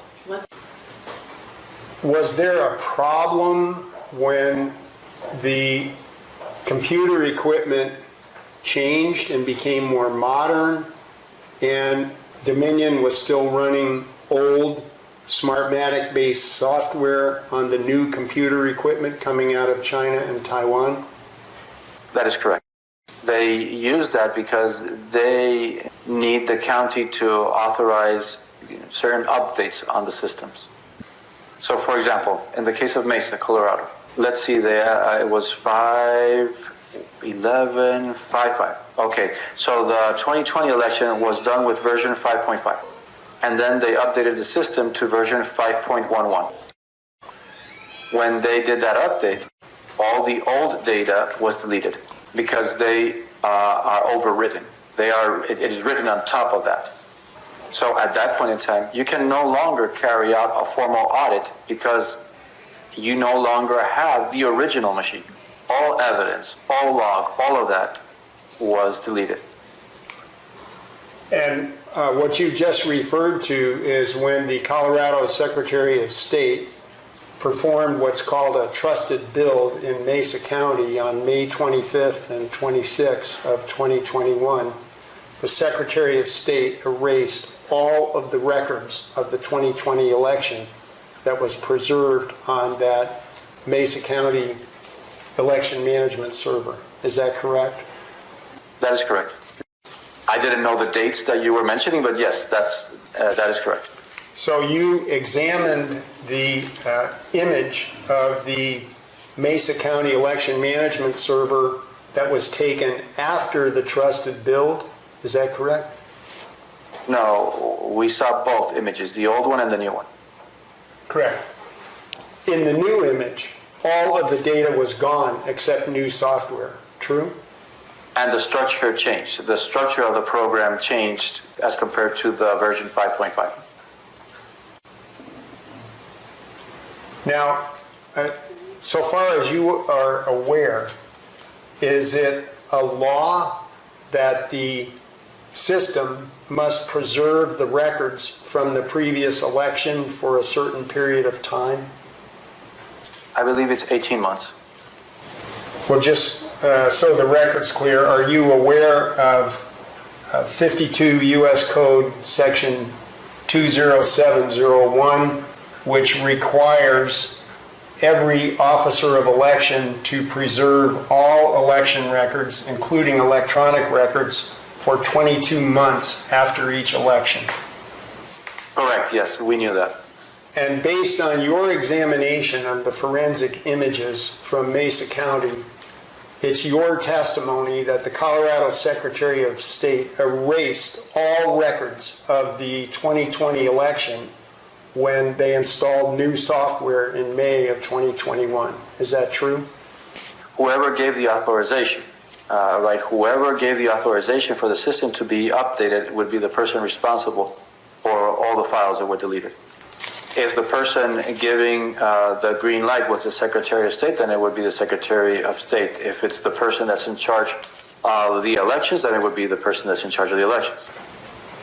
Now, going back to the log file size, Okay.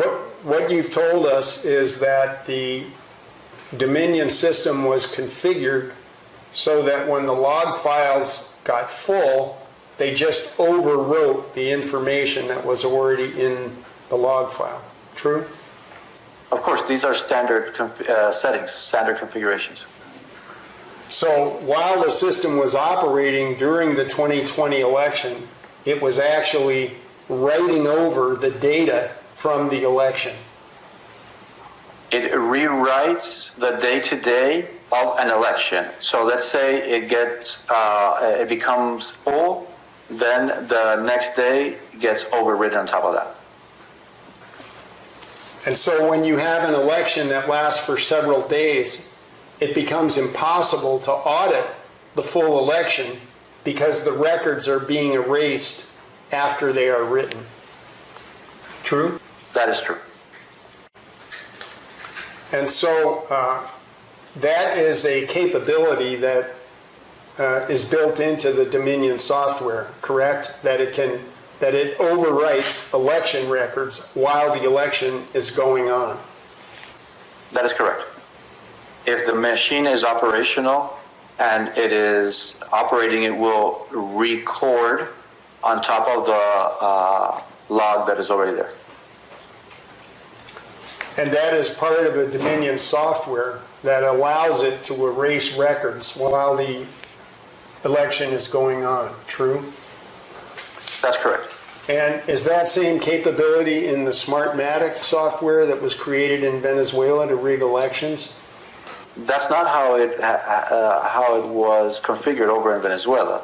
You had a dedicated server just for the log. Meaning that all the different machines or servers would send the information to one location. And there you can do a review of all the elections through all the logs stored there. It's just that in Venezuela, no one would go and want to check those logs. Interpreter would like to make a correction. In Venezuela, no one would check those logs.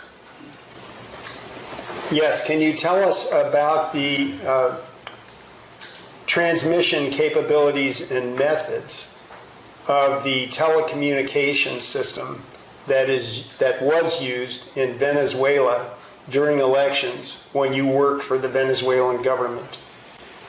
So Venezuela would transmit in 3 different ways. It could be by home telephone line, active telephone lines. Okay. By cellular communication, and by satellite communication. All these devices, depending on what part of the country you were in, were then connected to the voting machines through a network port, an RJ45 jack, or an RJ11 telephone jack. So Through these lines, which are secured lines, all the electoral data was transferred. And this data is transmitted through the telephone lines of the carriers in that in the country. So in this country, it would be the equivalent of AT&T, Verizon, and over in Venezuela, we call it CAN TV. And these networks are then connected to the National Center for Tallying or Totaling. And all the electoral data is transmitted using that method of communication. Now, you mentioned an election that was rigged in a state, I believe you said Merida, is that correct? In Merida, MERIDA. So it turns out the results of the entire state of Merida were not transmitted through the regular channels of communication. They used the tool, Size Data Utility Tool, to transmit all the data from the electoral machines and transmit them to the National Center for Tallying. And this became public knowledge because when the logs for these different communications companies were checked, there wasn't any sort of trace or data packets that were being transmitted. So this triggered a red flag, and the National Tallying Center was contacted, where they said that the state of Merida had already sent the entire transmission of 100%, which is impossible because they didn't use any of the regular channels of transmission that are used during the elections or that are authorized to be used during elections. It's as if you ordered a package, and instead of it being delivered through your front door, it comes in through the window. It's the same thing, same exact thing, and this is how it happened in Venezuela. And the person responsible for doing that was Carlos Quintero. He was the technology director for the National Electoral Council. During that specific election, his sister ended up being elected as a mayor. So this whole operation was done in order for his sister to get a position within the government. I want to ask you about some names and of persons who were involved with Smartmatic and Sequoia and Dominion, and then if you can tell us what you know about each of these persons, but please keep it to a brief summary unless I ask follow-up. Do you know Ronald Morales? He's a Smartmatic tech who was in Venezuela, Sequoia, and in Dominion as well. Does he currently work for Dominion? He currently works for Dominion. Was Mr. Morales one of the developers of the original Smartmatic election software? That is correct. And was that the same Smartmatic software that was used to rig elections in Venezuela? That is correct. Do you know David Marino? David Moreno. The same thing goes for David Moreno. He was a specialist technician who used to be in Venezuela, then later on went to Mexico. Then in 2004, ended up being transferred over to Sequoia in 2005 when it took over and he became part of Dominion. Is Mr. Moreno currently employed by Dominion? He's in charge of Dominion's warehouse in Texas, if I'm not mistaken. In other words, he's the person responsible for configuring the Dominion equipment for the elections. And this is the same David Moreno that was involved in creating the Smartmatic software that was used to rig elections in Venezuela? That is correct. Do you know Ron Rosania? No. Do you know Heider Garcia? Heider, Heider, Garcia, Garcia. Yes. Heider Garcia is the person responsible for the deployment of the electoral system in Venezuela, one of the engineers that created it. Leaders and person responsible for the implementation of the SIS system and its implementation with Dominion in the Philippines. He was the person in charge of reconfiguring the 78,000 machines that failed in the Philippines out of the error of Dominion voting systems. And I think that he's currently the person assigned to be the elections manager in Texas, the county of Dallas, Texas. He's in charge of the election. You mentioned 78,000 machines that were used in the Philippines. Were those scanners? This is equipment similar to the equipment that you use for your elections here in the United States. They're either similar or identical. And those scanners were configured and programmed by Dominion voting systems? Dominion voting systems and Smartmatic. And what was the error in those 78,000 scanners that were used in the Philippine election? Oh, I did not mention what that error was. It is worth noting. Those 78,000 had a failure 5 days prior to the elections. Poorly configured from the very beginning, before they had even been sent out and distributed throughout the different islands in the Philippines. Dominion never handed over the source code, which by law they should have delivered to the electoral authorities in the Philippines. So then Smartmatic had to come and reconfigure a piece of software that didn't belong to them. I think that we need to understand one thing here. The electoral system used by Smartmatic in the Philippines is the same one as in Venezuela. So what Smartmatic did was that it integrated the equipment provided by Dominion into its system. And on top of that, Smartmatic was the manufacturer for the 78,000 scanners that Dominion ended up selling to the Philippines. And so Heider Garcia went ahead and reconfigured owned equipment because the know-how about that was what was inherited from Sequoia, knowing that Sequoia has SIS built into its system, in its core.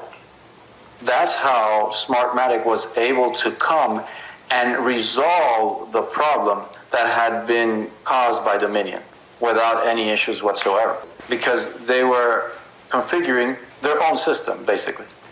And when you say that Sequoia had SIS built into its system, did you mean that it had the SAES data utility tool built into its system?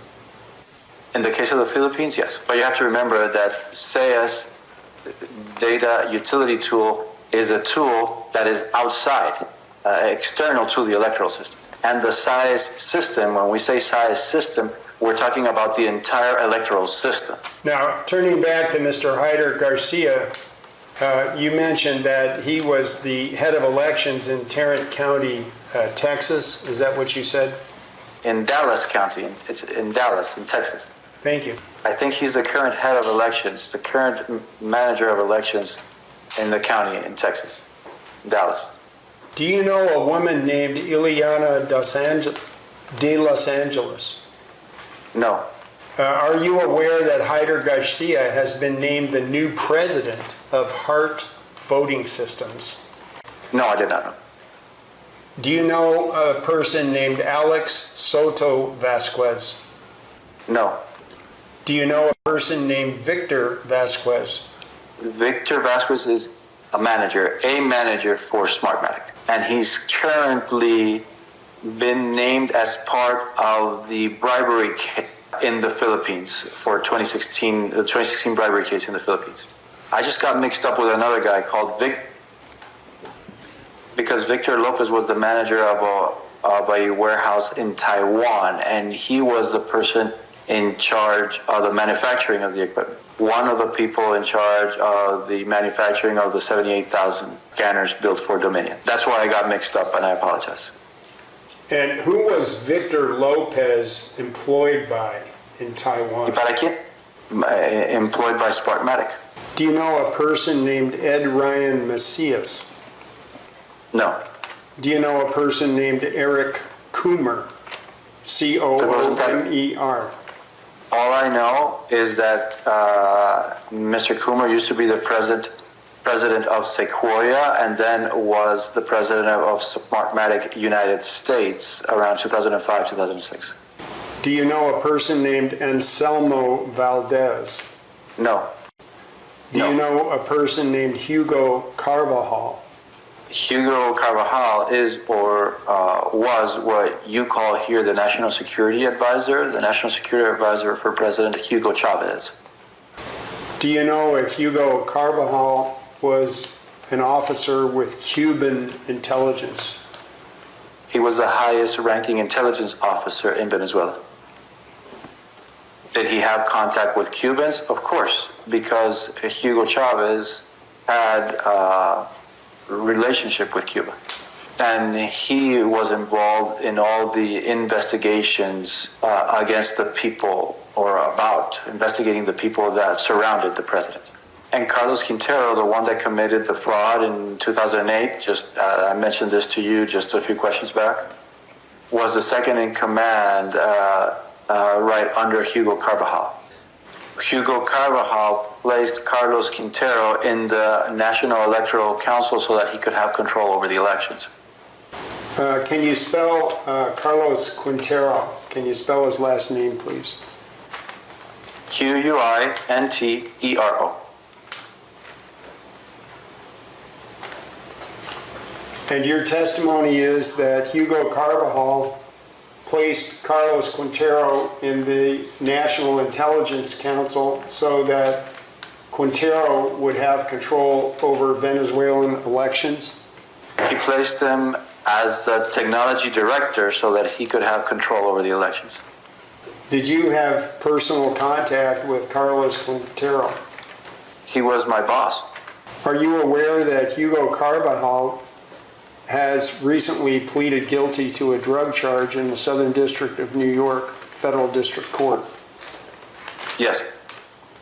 And are you aware that Hugo Carvajal has, as part of his guilty plea, agreed to cooperate with the U.S. Department of Justice in explaining the connection between the Venezuelan government and the drug cartels? No, I did not know that. Are you familiar with the Windows operating system software updates? Yes. And when you were in Venezuela, did you regularly supervise the implementation of the monthly, what's called the monthly Microsoft patch? We had a team who was in charge of maintaining the operating systems updated. What is the monthly Microsoft patch? Well, these are different updates that the company considers are vulnerabilities, and they are forced to issue this patch to avoid their system from being penetrated maliciously. We need to understand that whenever Microsoft issues a patch or an update, is because at that point in time, other people have already been affected and their systems have been breached. These updates don't occur just because the company is preemptively issuing them as part of their normal processes. These updates happen because somebody attacked the system and somebody went ahead and reported the issue. Create a patch or an update and people do that. Now, as the person responsible for the voting system machines in Venezuela, what was your procedure for handling the Microsoft patch? For the elections, all the machines needed to go out having the latest updates. And then on top of that, the operating systems for the Windows-based machines would be blocked. You use an image that does not allow anyone from modifying the app.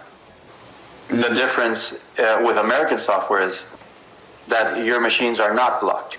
Rather, that machines are left open, and each one of its elements or components can be accessed or used. In Venezuela, we would disable and turn off all the different processes or components that are not going to be used, that are not needed for the elections. In the United States, however, I can go ahead and install a new component right on the very day of the elections. That's why in Venezuela, if you wanted to commit a fraud, you had to use the tool size data utility tool. In the United States, all I need is to have access to the machine and know the vulnerabilities either of Windows or the electoral system. And from there, you can exert an attack that is undetectable. In general, would you say that Smartmatic software was designed with two principles in mind? Number one, it's easy to rig elections, and number two, it's hard to audit. That is correct. And is the same true for Dominion software? It's easy to rig an election with it, and it's hard to audit. That is correct. Do you know about GEMS software? That's GEMS. A little. What do you know about GEMS software? The little that I seem to remember is that they were integrated with Daewoo, the company, and their suite of products. Later on, that suite of programs were acquired by Dominion Voting Systems in 2009 or 2010. That's the only thing that I can remember right now about this GEMS company.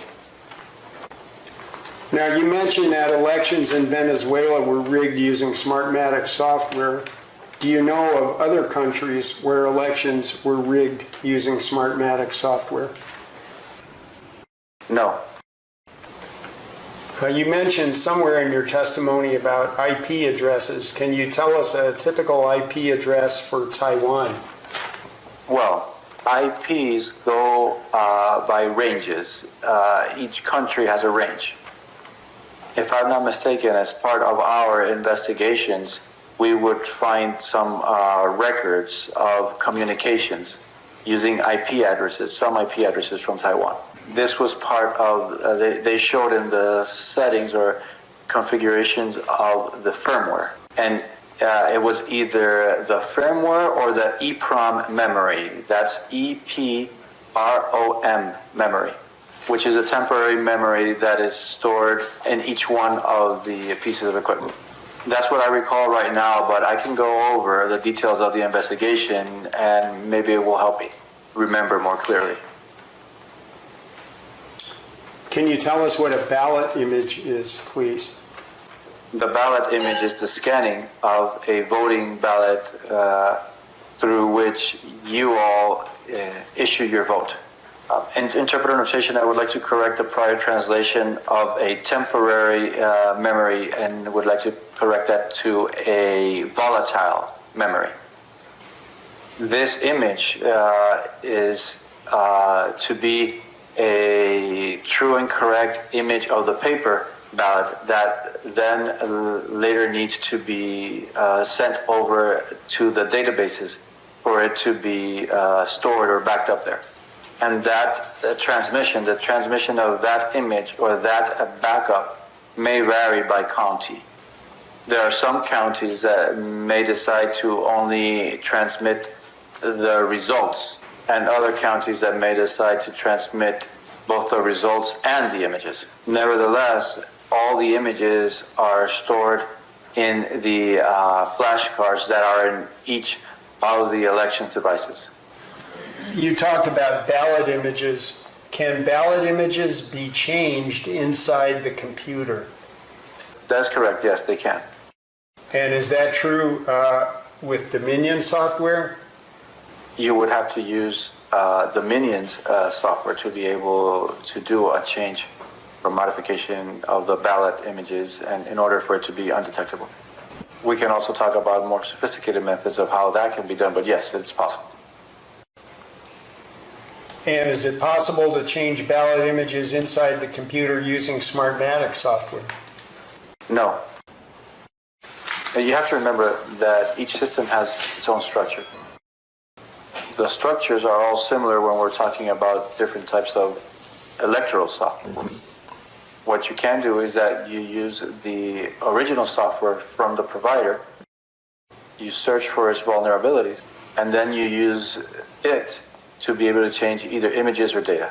And when I say data, we're talking about vote tallies.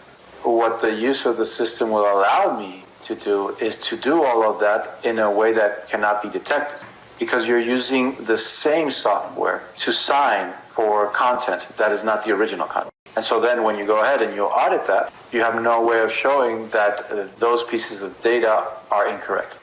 There's no other way unless you go and you file a case before the law, then you appear before a judge, and you get a judge to allow me to actually go and inspect the system itself. And this causes a big delay time-wise.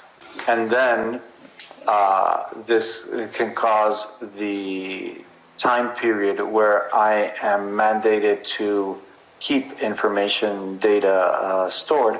This time period can expire.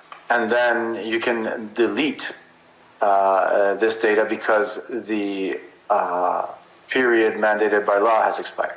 And so then these companies are, of course, going to claim intellectual property rights in order to disallow any detailed inspection of their source code, because the only entity in charge of the elections is either the county or the Secretary of State. I'd like to wrap up this examination under oath by summarizing your testimony, and if you would just answer briefly to tell me that I'm correct or incorrect. Okay.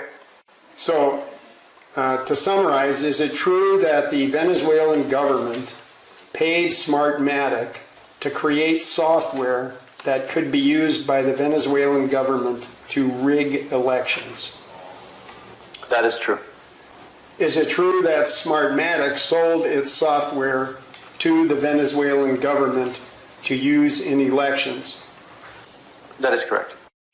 Is it true that you personally set up the war room with technology that was used to rig Venezuelan elections using Smartmatic software? I would like to make a correction.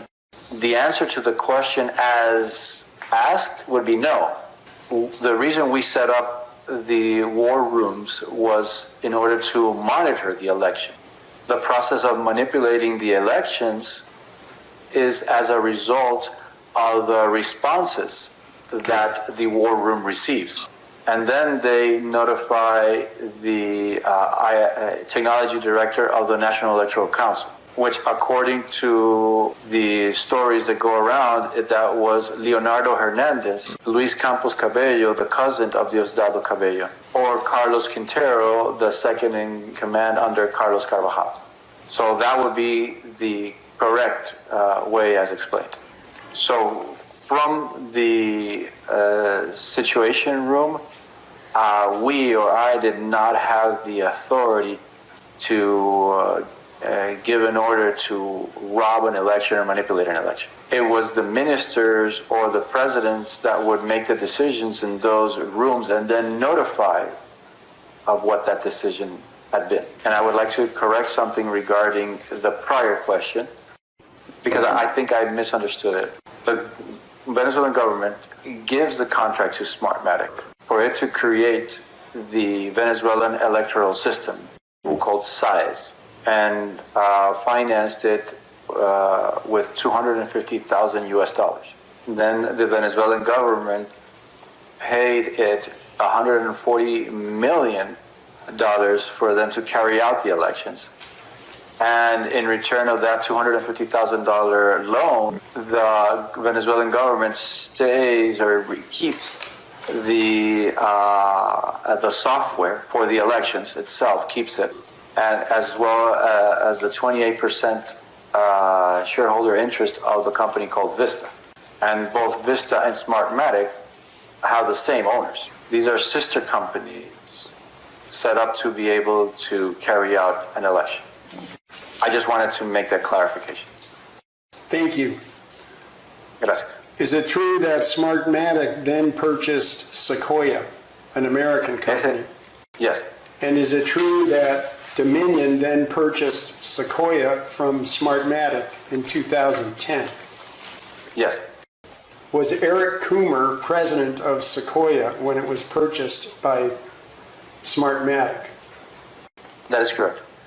And was Eric Coomer subsequently employed by Dominion after Dominion purchased Sequoia? That's correct. And is it true that Dominion acquired from Sequoia the same Smartmatic software that was used to rig elections in Venezuela? That is correct. It acquired the Venezuelan systems integrations into the Sequoia systems. You cannot say that it's exactly the same because semantically speaking, the companies are going to say that that is incorrect. These are parts of the system that are included in the new system. This is what we call the central core, the main functionality of the system. Is it true that when you examined the forensic images of the Mesa County election management server, you saw the same security bugs you were familiar with in the Smartmatic software that was used to rig elections in Venezuela? Same system bugs, which would be used to manipulate or change an election. And I could name what those bugs or failures were. Errors in the encryption systems. They had the source code in legible text for any programmer to be able to read. The passwords written in plain text, which allow you to breach the system easier.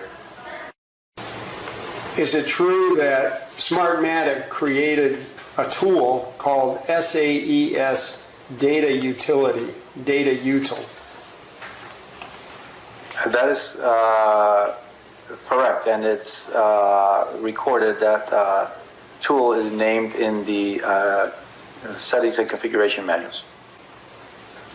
And that tool was created to test the elements of the system within an election. Is that true?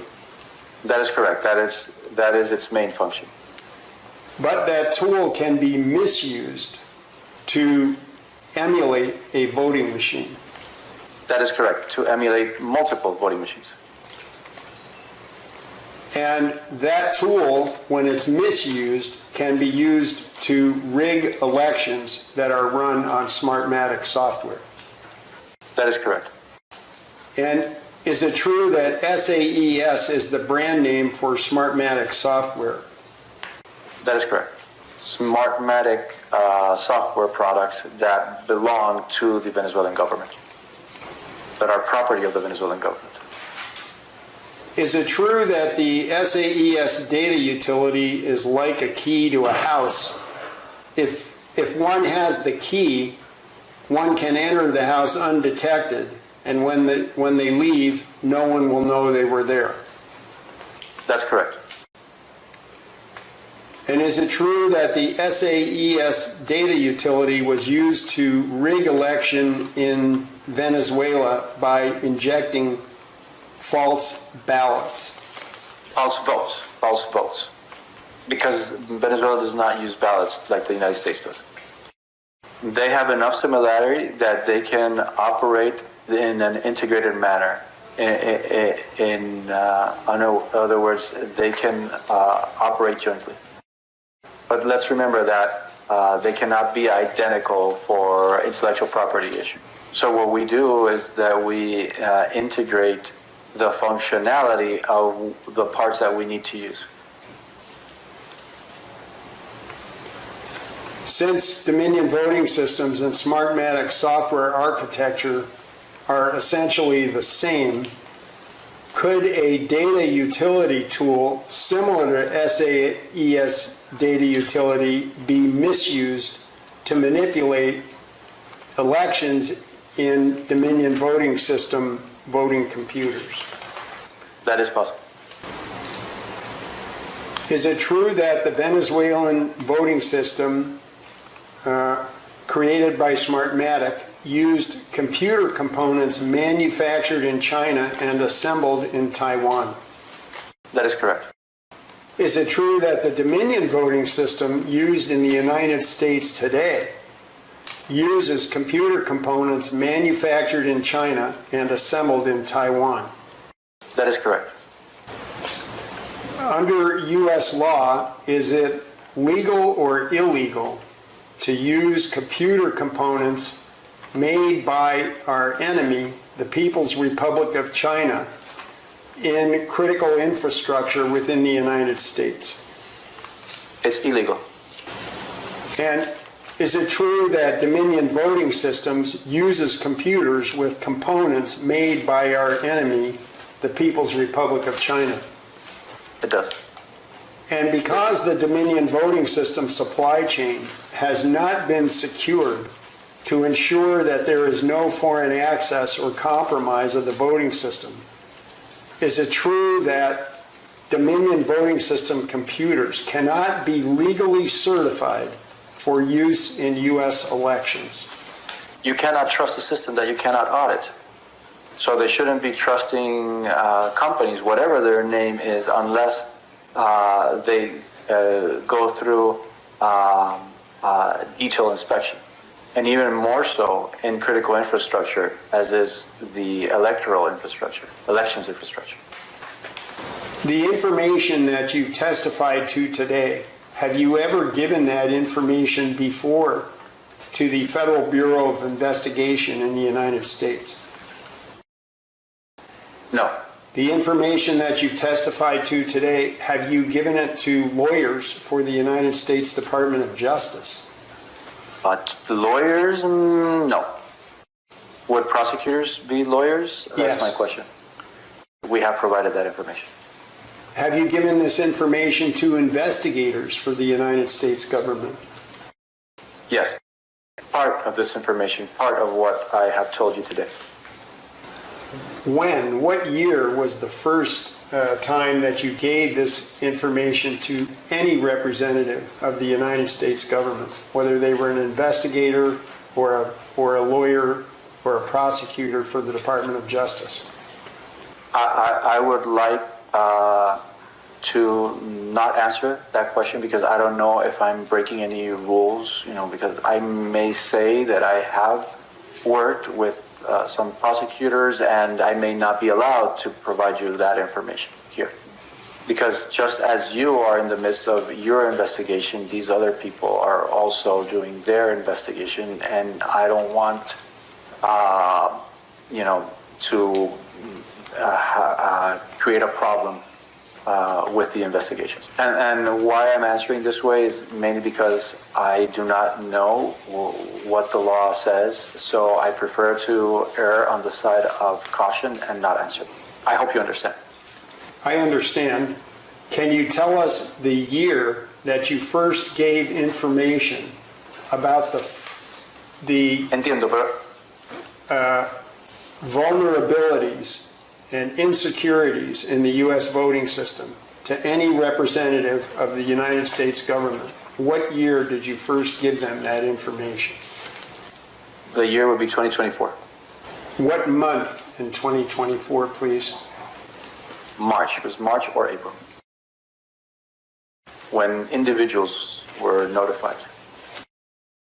After you gave this information to the United States government in March of 2024, our government went ahead and used that same voting system to run the 2024 elections.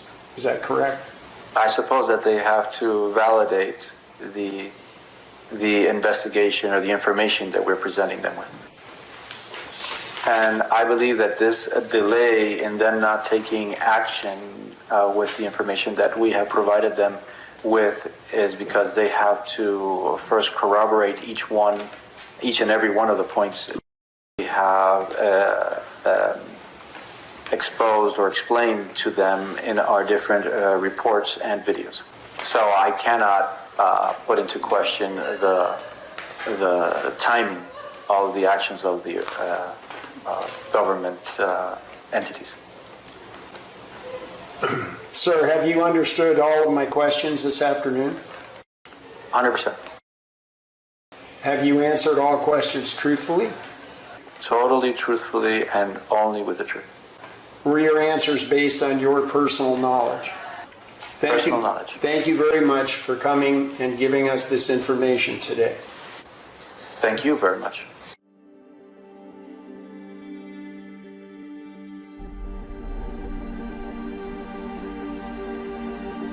My name is Tina Peters. According to the media, I'm a Trump-supporting election fraud conspiracy theorist, guilty of perpetuating the big lie. And upon examining those records, there are log files that deal with adjudication. Those are gone. It's my impression distinctly that you never took your job of clerking particularly seriously. They're all gone? All of them? Yes. They would have been gone if I hadn't have done a backup. I was elected by the people of Mesa County. When I told my son that I was thinking of running for office, I had no idea at that time what that would mean. You abused your position. You're hurting me! You're as defiant as a defendant as this court has ever seen. These people are being selected, not elected. I'm convinced you would do it all over again if you could. And when the person's vote isn't being honored, Then it's all just an illusion. First and foremost, I think it is extremely concerning that an elections official from the state of Colorado is actively working to undermine confidence and spread disinformation about our award-winning voting system. I used to back the Blues, and I always thought the sheriff's departments throughout the country were the best and everybody else were crap. Well, what they did to Tina Peters today was outrageous. When did they become a communist? You are no hero, and you're a charlatan. The evil these criminals have done to me and my country grieves me so. The upcoming midterm elections are always on my mind. We have to save Colorado as well as our elections. They thought by falsely accusing me and throwing me in jail and prison would finally silence me. I raised a Navy SEAL. I'm a Gold Star mom. Lost him 4 years ago. I love this country. I believe this is our last chance to save it. Something has to change. And prison is for those folks where we send people who are a danger to all of us. What if it costs you your life? Then I'll be with my son. Wave night-night to Daddy. Wave night-night to Daddy. Wave night-night.